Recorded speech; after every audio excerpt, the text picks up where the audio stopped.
Rơi này rơi rơi ma tọa tôi rơi qua bờ bút bờ đá ta mượn hiệp qua yang ada ta bờ min rong. Terlebih maklah bờ mượn rơi Yesus Christo qua tôi ơi Luka Pomaya. Ceran rema mengklum lutua truba dunia. Lem nun Yesus qua to amang habop lời anon. Anai mau sa cho giờ không wa ke treja. Lem buk Yesus qua Yukub buk mata ten lon.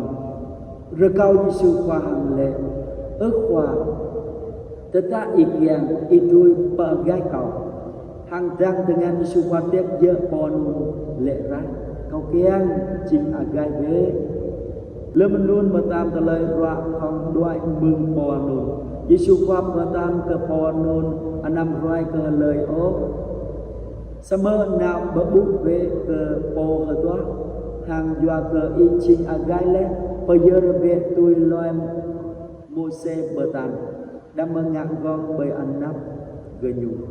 Sama hiap potanam ke Yesus qua chai la tui hang mau phun mandui lu patung rem mương hiap Yesus qua hang kiang ke Yesus qua bờ xoay tung cả lời toàn ra.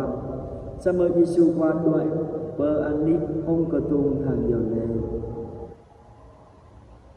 Tuai mai tu yong kiang khap Yesus qua chính nặng qua yang ada dia mau ke truk đốt la right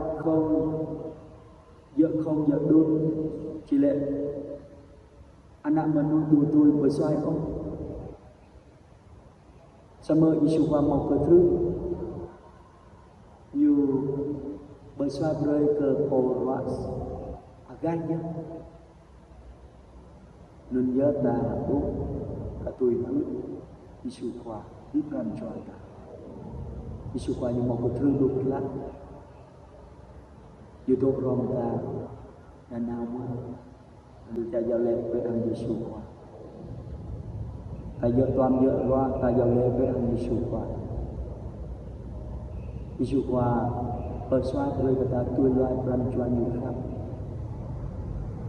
như bersuat với kita tu Yukianta tu talai roh andon mutram hanyu tatu kebuni perubahan yang ada di rancuan kubur kau Yesus bagian kerap telah dinta hampir ada terubat telah lebih longgar